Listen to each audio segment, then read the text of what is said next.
A right delayed is a right denied. ये कथन आपने कहीं तो सुना ही होगा।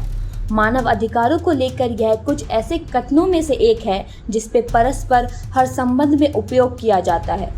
अमेरिकी पादरी एवं महान विचारक मार्टिन लूथर किंग जूनियर का ये कोट अमेरिकी श्वेत अश्वेत की जंग जिसका शिकार सारे अफ्रीकी अमेरिकी नागरिक होते थे उस तर्ज पर साझा किया था। Martin Luther king junior Mahatma Gandhi को अपने आदर्शों पर रखते थे और उनकी जंग इन क्रांतिकारी के रूप में भी थी जिसे हमेशा रंगभेदी समाज को बांटने वाली सोच के खिलाफ उठाई।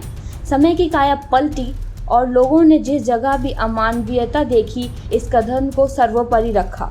भारत में भी इस अमानवीयता अलग अलग पक्षों में देखी गई है और सबसे ज्यादा मानव अधिकारों की अवहेलना पुलिस बर्बरता में मानी जाती है। इसी तर्ज पर भारत के मुख्य न्यायाधीश एन.वी. रामानंद ने पुलिस बर्बरता और मानव अधिकार हनन के मुद्दों पर बयान देकर चर्चाओं का दौर शुरू कर दिया है। मुख्य न्यायाधीश Ramanand national legal service authority NALSA के एक इवेंट में शिरकत करते हुए कहा था कि मानव अधिकारों का हनन और शारीरिक व्यथा की परेशानियां आज भी पुलिस थानों में देखी जाती है। कस्टडी के दौरान यातनाएं और पुलिस बर्बरता आज भी हमारे समाज में मौजूद है।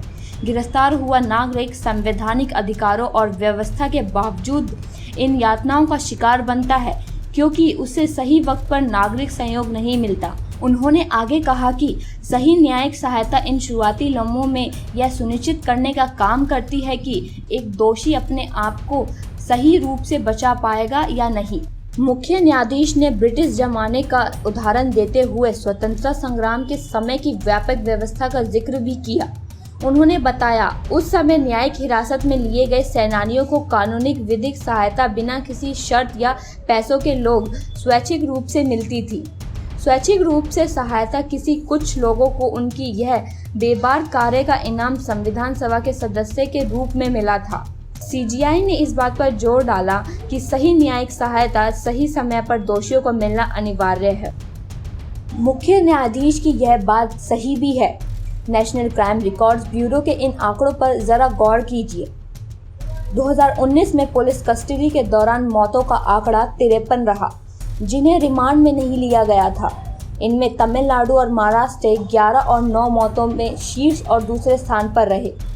वहीं ठीक इससे एक वर्ष पहले 2018 में पुलिस कस्टडी में रिमांड में नहीं लिए गए दोषियों के मौत का आंकड़ा देश भर में 46 रहा था जिसमें 13 मौतें गुजरात में और 12 तमिलनाडु में दर्ज हुई थी।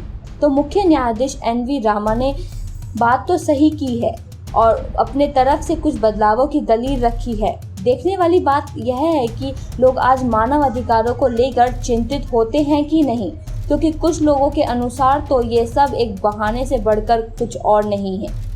देश और दुनिया की तमाम खबरों के लिए देखते रहिए न्यूज़ कॉलर।